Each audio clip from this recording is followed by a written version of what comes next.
Habang ang mga tao ay busy-busy dito sa serye ng San Miguel Ginebra at TNT Meralco, ang Magnolia naman ay tahimik na nagbi-build up nitong kanilang lineup. Pinag-aaralan daw ngayon ang Magnolia Hotshots kung papasok sila sa isang trade kasama ang Rain or Shine Elasto Painters. Dahil naghahanap daw ng panibagong guard ang Magnolia na pwedeng pumalit o pwedeng makatandem ni Jerome Lastimosa. Tumatanda na yung backcourt ng Magnolia. Si Polly at si Mark Barroca, sabi nga nila malamang ite-trade na yan, particular na to si Polly. At pinag-iinteresan daw ng Magnolia ngayon na makuha itong si Adrian Nocum o kaya itong si Gian Mamuyak.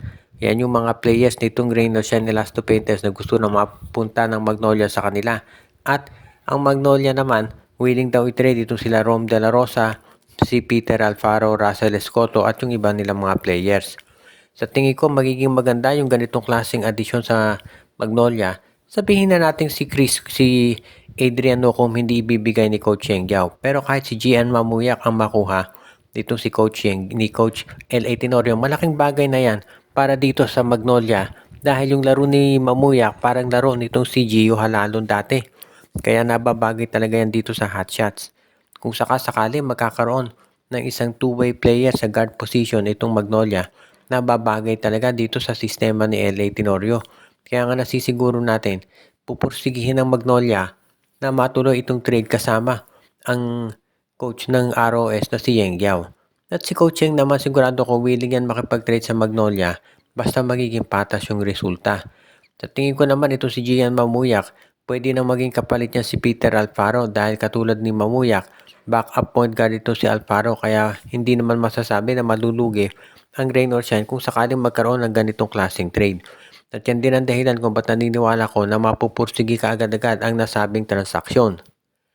Sa ngayon, hindi lang Magnolia, gawa daw ng move kung hindi maski na itong Titan Ultra at nakikipag-usap daw dyan ngayon sa kasalukuyan ang NLEX Road Warriors. Dahil ang NLEX isa doon sa mga maagang teams na na-eliminate at interesado daw sila na ma-acquire itong si Calvin Abueva. Para doon sa mga hindi na nakakaalala, si Calvin Abueva ay naglaro sa NLEX dati doon sa PBA D-League, yung development league ng PBA. Kasama pa noon itong si Calvin Abueva dyan, yung ibang mga magagaling na players ng NLEX. Kaya nga ngayon gusto nilang ma-acquire ulit. Itong si Abueva, sinabi na nung owner ng Titan Ultra na ayaw niyang i-trade. Obvious naman kung bakit dahil ang ganda ng nilalaro nito. Pero mukhang desidido itong si Coach Jong Wichiko na makuha ang nasabing player at ready daw ito. Nakausapin talaga itong si Coach Jaradel Cardel para ma-acquire ang nasabing player. Ngayon, depende na lamang kasi yan kung sino ang i-offer na kapalit nitong NLEX Road Warriors. Kung si Kevin Ala siguro baka mapapayag pa itong si Coach Cardel na i-trade nga itong si Abueva. Ngayon, mas lalo na siguro kung may kasama pa yung first round draft pick. Kung ikaw naman ang NLEX, kinakailangan pag-isipan mong mabuti dahil dito si Abueva ay 37 years old na. Ibig sabihin, ilang taon pa ba yung magagamit nitong NLEX Road Warriors at kaya ilang taon pa siya makapaglalaro ng ganyang kataas na level. Kaya nga ito talaga yung masasabi natin na pag-aaralang mabuti ng Titan Ultra at pati na ng NLEX. Itong trade na yan ay isang possibility lamang at hindi natin magagarantiyan na mangyayari. Pero nasisiguro natin na susubukan yan talaga ng NLEX dahil alam nila kung ano magiging potential kapag nakuha nila si Calvin Abueva.